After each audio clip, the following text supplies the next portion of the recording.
Hello and welcome back to the program. Today we are joined by Major General Bertrand de la Chaine, and Lieutenant Général. welcome. Lieutenant Général. And I really wanted to ask you, because of course you have a very unique perspective as a French officer, and I wanted to ask, what do you think the Russian objectives are in Ukraine? And how do you interpret the Russian capabilities and preparedness to achieve these objectives? Merci Glenn pour votre invitation. Thank you, Glenn, for your invitation. Just a small clarification. My rank is Lieutenant General because in French there's some confusion with Major General, which is a position and not a title. So Lieutenant General is my rank. Thank you for these questions about Ukraine and Russia. I'd just like to clarify at the start that I'm not a specialist on Russian affairs, that I don't know the Russian leaders or the Russian world, except for a small anecdote. When I was a lieutenant, we still had exchanges between French paratroopers and Russian paratroopers, since the French paratroopers were trained by the Russian paratroopers.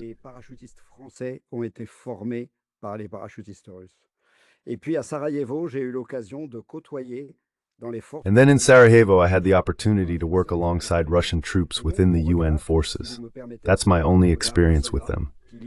So my perspective, if you'll allow me, is that of a soldier who reads, studies, and observes current events. From my point of view, Russia's goal seems to be to have a buffer zone between the Russian Federation and NATO. That was the case with Belarus and with Ukraine. The second goal is probably to bring the Russian-speaking population back under its control, after it had been left behind when the wall came down. Alors qu'elle a été abandonnée au moment de la chute du mur. And it's clear that when the Soviet Empire collapsed, the Russian populations in the Donbass felt abandoned. And despite agreements that held with Ukraine today, especially since 2014, with the Minsk agreements that were never implemented, they no longer trust international agreements at all. So these three reasons, buffer state, Russian-speaking population, and loss of trust, are in my view the main reasons behind Russia's objectives and actions. Even though, of course, it is the aggressor. But it's quite interesting to look at how the Russian army has operated and evolved over all these years of fighting. Pendant toutes ces années de combat. En effet, l'opération spéciale sera très intéressante. Indeed, the special operation will be very interesting to study in a few years when we have access to all the Russian information. Because for me, in my mind, I distinguish three main phases. The first phase was Russia's failed attempt to very quickly bring down the Ukrainian government through a multitude of invasions, raids, and shows of force all across Ukrainian territory, heading toward Kiev. Le territoire ukrainien en direction de Kiev. Malgré ces actions en profondeur et très rapides. And despite these deep and very rapid actions, two things should be noted. The Ukrainian government did not fall, and the Russians maintained a certain degree of restraint in their use of weapons. Since, during that phase, remember, many troops stopped at the outskirts of cities and did not bomb or massacre those outskirts. Then came a second phase. When that phase failed, didn't work, the Russians pulled back to the front line to consolidate it, intensifying their efforts to destroy Ukrainian forces. But those forces ultimately held, thanks to NATO's support, thanks to Western support. And today, it seems to me, we are in phase 3, which began a little over a year ago, a phase of systematic nibbling away using cunning.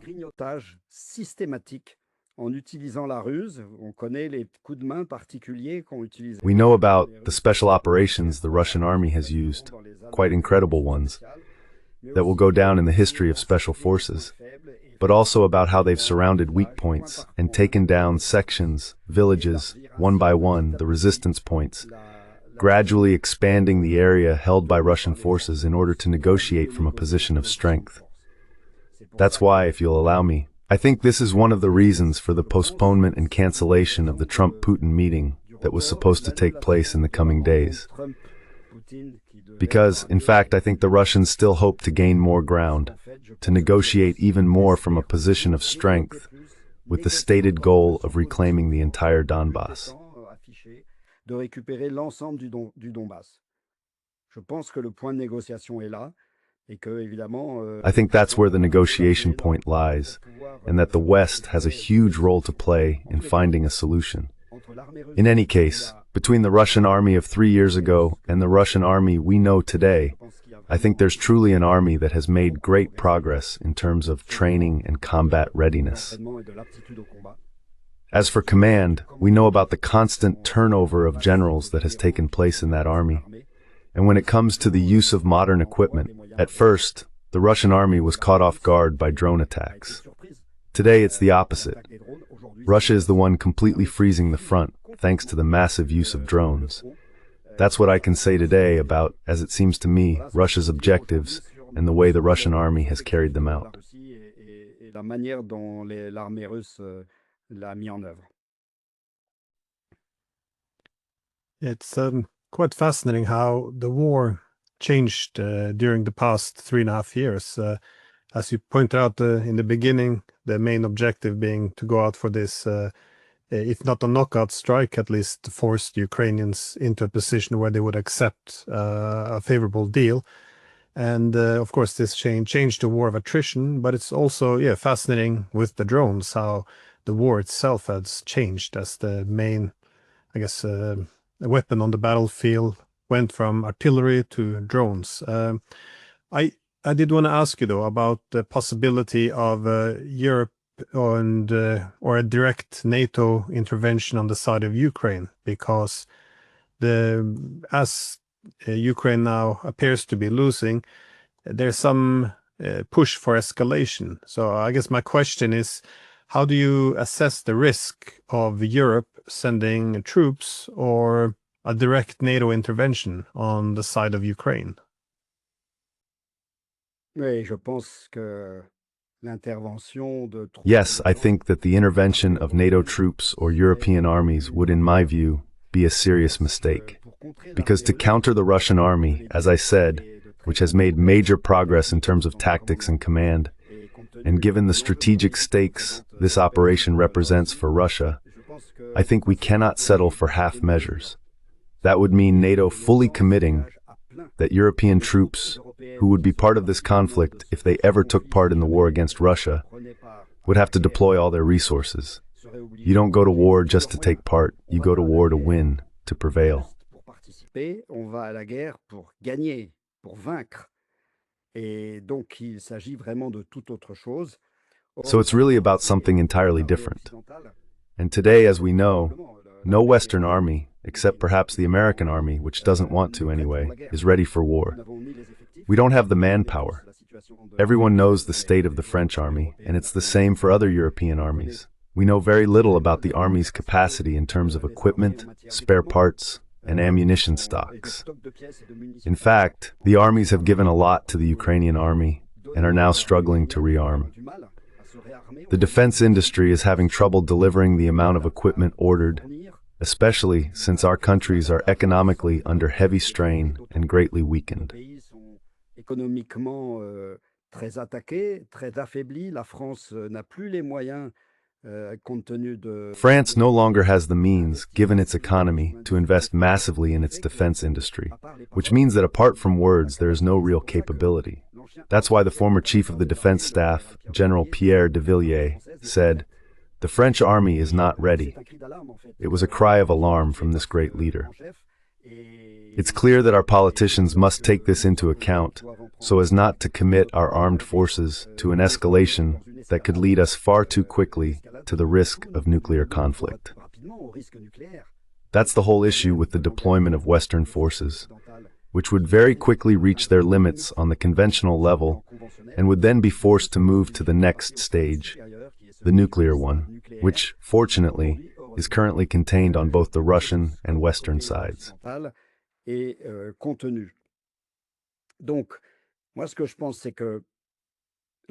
So, what I think is that sending European or Western troops into the current conflict would be a major mistake.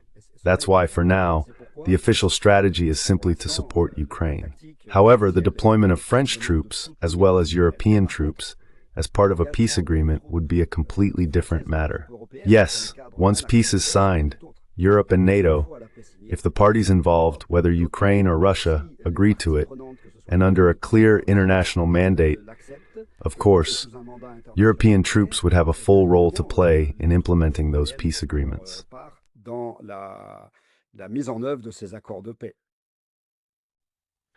It's interesting how not just the Ukraine and Russia has changed over the past 3.5 years, but yes, you point out is an excellent point that it's also the Europeans who have changed. That is, there's less. Much of the weapon depots have been emptied, and we also see the economy is obviously also not doing as well as they did in the past. But it would be interesting to see what a peace, a peace contingent or peacekeepers, what countries would consist of, and if there is a role for the Europeans. At one level, it might seem provocative, given that we're in a proxy war. On the other hand, it's important also to recognize the Europeans as stakeholders here. But you have another question though, in terms of the what is required for a peace agreement. So my question is it possible to restore Ukrainian neutrality as recognized to be a cornerstone in any future peace agreement? Now, the Europeans appear to reject this idea now. They still talk about NATO expansion. But do you think this could change? I think we have no choice but to start over in order to find a good framework and define the objectives of both parties in the conflict. And it's clear, from my point of view, that the cornerstone of any peace with Russia will be the establishment of a buffer zone along Russia's borders. Will that mean the neutrality of all or part of Ukraine and a ban on setting up NATO bases there? Will it mean deploying a peacekeeping force in the Donbass? What's certain is that the principle of inviolable borders was seriously undermined by the conflict in Kosovo in 1999, because the European Union will have a hard time finding a political solution that can break this deadlock, which in many ways resembles the nationalities policy we saw at the end of World War I.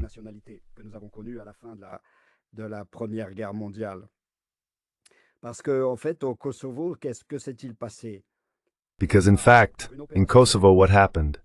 Through a NATO operation, part of Serbia was amputated to create a new state. So we can no longer rely on the principle of the inviolability of borders. That's actually what the Russians tell us, as they felt betrayed once at that time, and then a second time by the failure to implement the Minsk agreements. So Europe, and this is where I think it missed its diplomatic turning point, its international role in the concert of nations, must find a solution that will inevitably, at some point, involve reintegrating Russia into the European framework. There will be no other solution. Today, it is our enemy.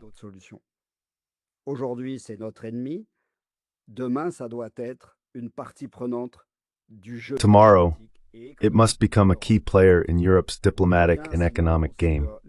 It's clear. Otherwise, we're pushing Russia into China's arms. And we know that this is obviously much more significant on the global stage, which is why it's urgent for the United States to resolve this issue so it can focus on what really matters. Therefore, Europe absolutely must break free from these psychological, intellectual, and ideological constraints in order to propose a peace solution to all stakeholders. And of course, this runs counter to the dominant view today. That's quite clear. So we need to move beyond these debates. Right now, we're completely caught up in the Ukrainian game. We must move past that to find a third way.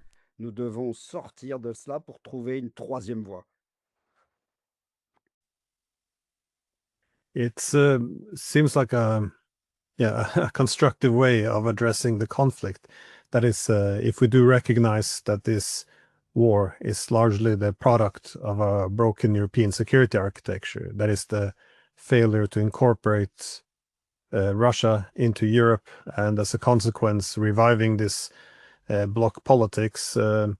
If we recognize this to be the source of the conflict, then yeah, the logical solution would be to find a place for Russia in Ukraine. No, sorry, in Europe, where it has its security concerns recognized, and again have a seat at the table as well. Of course, it doesn't seem very appealing for many politicians when we're in the middle of a conflict, because this would entail also, yeah, I guess recognizing our own blame in this war.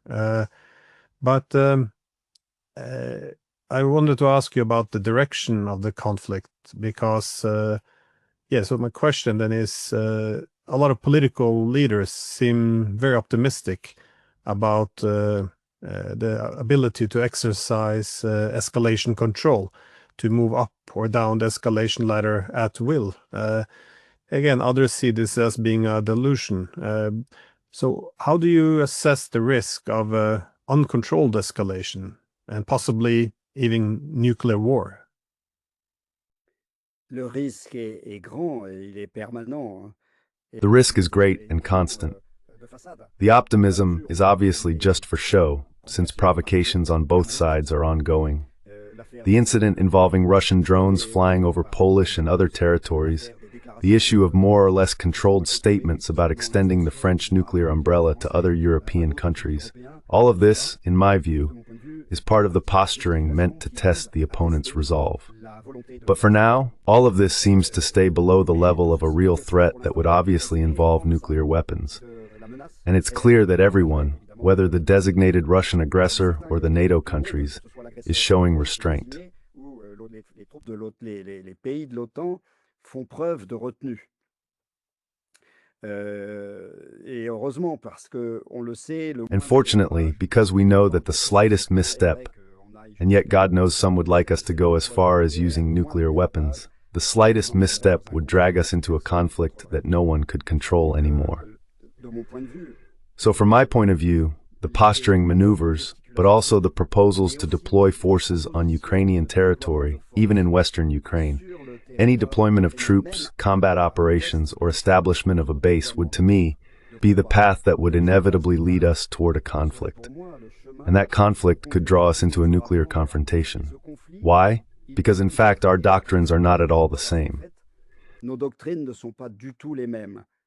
La doctrine russe prévoit l'emploi tactique. The Russian doctrine provides for the tactical use of nuclear weapons, while France doesn't operate at that level. For us, it's all or nothing. It's an all or nothing deterrence. So that means if we're overwhelmed on the conventional front, the only thing left to us is the nuclear option.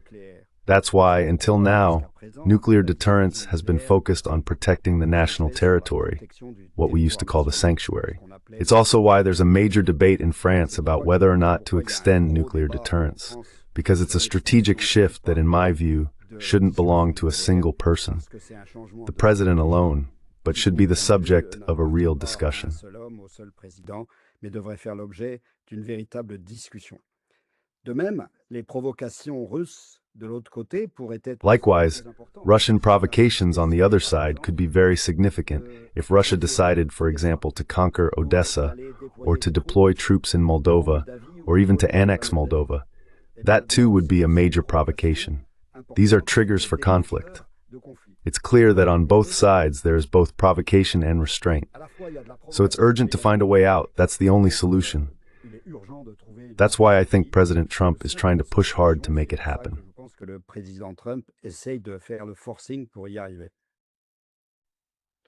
Well, as you say, as Trump taken power in the United States, the policies towards Ukraine seems to have changed fundamentally. That is, I think while Biden looked for the opportunity to seek the strategic defeat of Russia, Trump seems more eager to, I guess, get the Russians over to our side of the ledger and instead focus on China.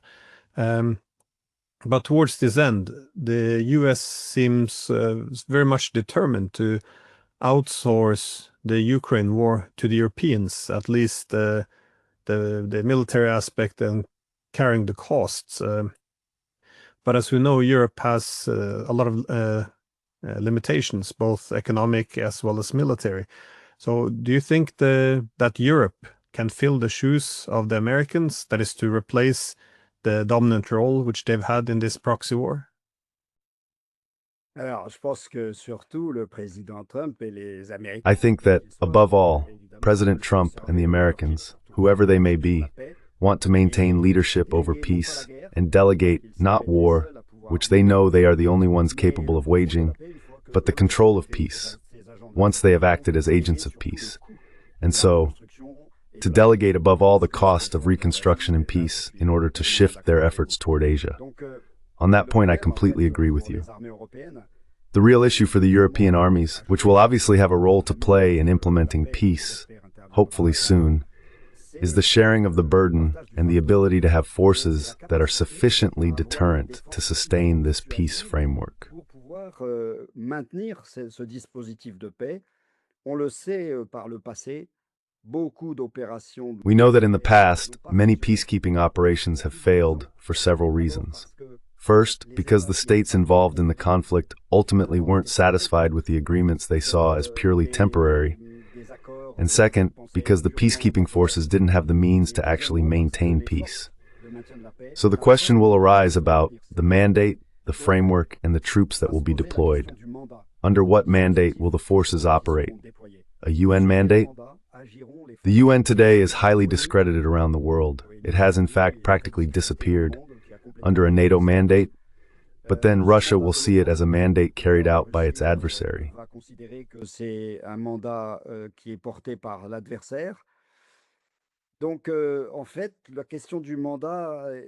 So in fact, the question of the mandate is a real one. Hence the idea of a European mandate, provided that Europe agrees to reintegrate Russia into the European concert. I'm not talking about joining the European Union. I'm talking about the territory of Europe, European exchanges, and European diplomacy. Then after the question of the mandate, there will be that of military capabilities and the size of the forces. And that's where, once again, we'll run into a real difficulty in Europe. There's a lot of talk, but few resources. Only NATO has the capacity for command and troop mobilization.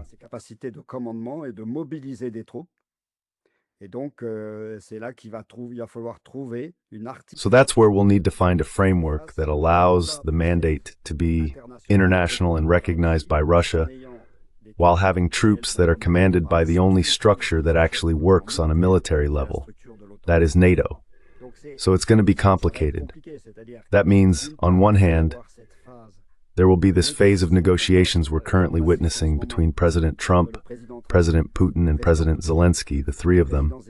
And afterward, there will be the implementation phase, which will be very delicate, because obviously the United States, rightly so, will say that the matter is now in the hands of the Europeans for implementation. It's a question of cost, of command, of mandate. Question de coût, question de commandement, question de mandat. I guess one of the positive things would be that I guess all the main stakeholders have an interest in the long run of Ukraine being stable. So I get at least the reconstruction process on both sides of the front line. There will be some interest in rebuilding, at least some shared initiative. However, I want to ask about the attitude, though, towards Russia, because in the beginning of the war, it was a bit more cautious. But since the initial talk of a strategic defeat of Russia, there seems to be a bit of an obsession to defeat as well as humiliate Russia, if we listen to a lot of the statements from the European leaders. Well, what do you think a defeat of Russia would actually entail, given that it is the world's largest nuclear power? And what do you think might be some of the risks in this effort of, I guess, attempting to humiliate the Russians? And that's the whole problem with this conflict since 2014. Trust. There can be no lasting peace treaty without restoring trust. From the moment there will be neither a winner nor a loser, since it's necessary both to address Russia's strategic objectives and to preserve Ukraine's integrity. It will therefore be necessary to agree to negotiate on equal footing, and thus to accept that actors from both sides be integrated into the international diplomatic and economic arena. That's where I believe France missed the opportunity to play its part as a third way. L'occasion de jouer sa partition de la troisième voie, vous savez, c'est ce qu'on disait toujours du général de Gaulle. You know, that's what people always said about General de Gaulle, who championed everywhere, in international affairs, the great tradition of French diplomacy. Some call it the third way, others the alliance of the rear. Historians know this well. At first, one might have thought President Macron was following that path, since he had remained fairly reserved in his involvement in the conflict. He should have continued down that road to offer a platform for discussion, instead of fully falling in line with the European warmongers.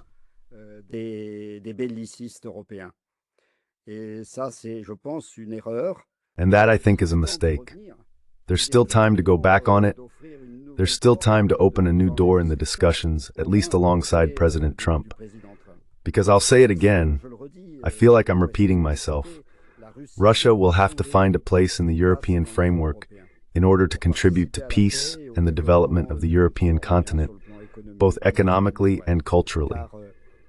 Because, whether we like it or not, Russia is part of European culture, European history, and the European economy. So let's open our eyes and offer an alternative to this war.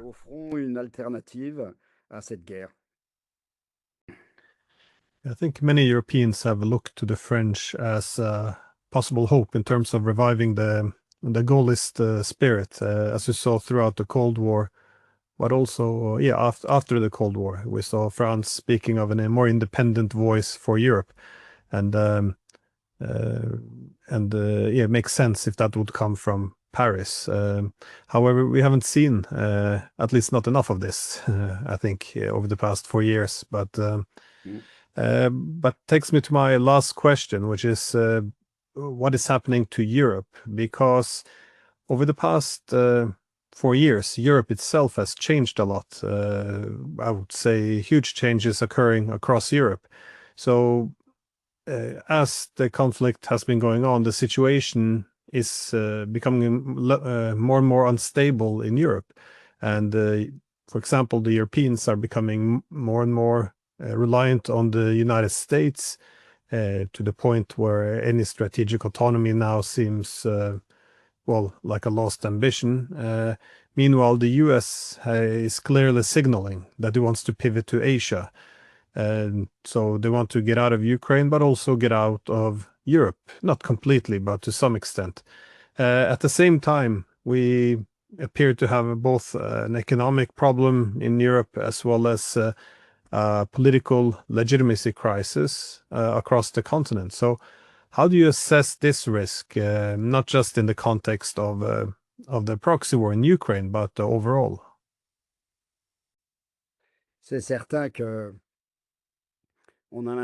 It's clear that today it feels like Europe, but I especially mean France, is looking for an escape in war to hide its difficulties. European states should focus on their economic and political consolidation to regain a semblance of independence, whether monetary, industrial, or military, and to strengthen peace on the continent by proving that we are capable of being independent, rather than shouting that the United States takes up all the space. In fact, Europe has the experience of wars. Europe, through its history, and now the experience of peace. It must regain power and strength. That's obvious to prevent all conflicts.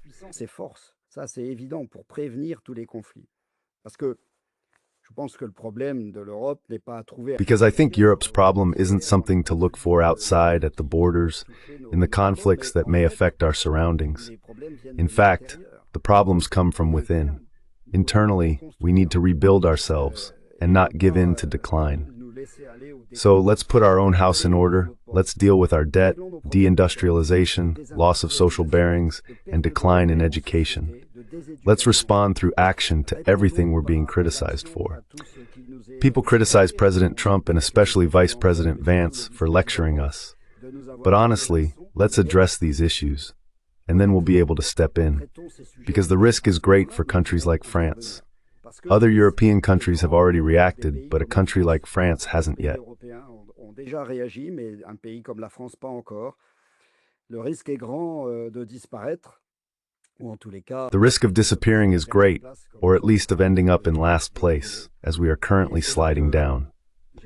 And that's where I believe the nation must regain its full place. Europe, the European Union, and federalist structures have taken up too much space. The nation must also reclaim its place so that it can recover both its pride and the means to act. That doesn't rule out any alliance, negotiation, or platform, but it would allow us to be much stronger. And that's why conservative thought, which was developed and blossomed in the United States, has fortunately already found some footholds in Europe, and I hope soon in France. When we look at countries like Italy and Hungary, there is clearly hope, not with the goal of lecturing others, but of standing back up ourselves.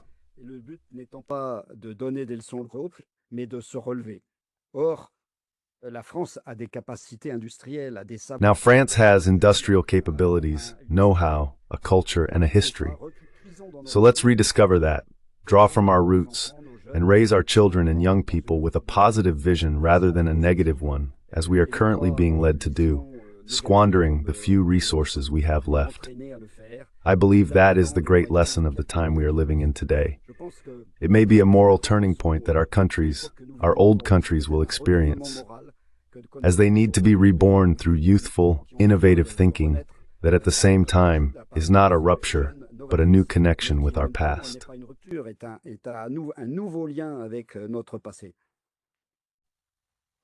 Yeah, no, I very much agree that the domestic problems should be addressed, and obviously restoring some conservative ideals, reviving national identities are important. So is, of course, as you say, the reindustrialization, developing the economies, addressing some of the social problems and political.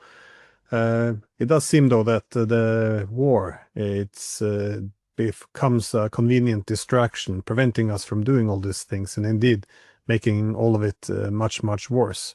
But yeah, I wanted to thank you so much, Major General, for taking the time. It's a true privilege to have you on the program, so thank you very much.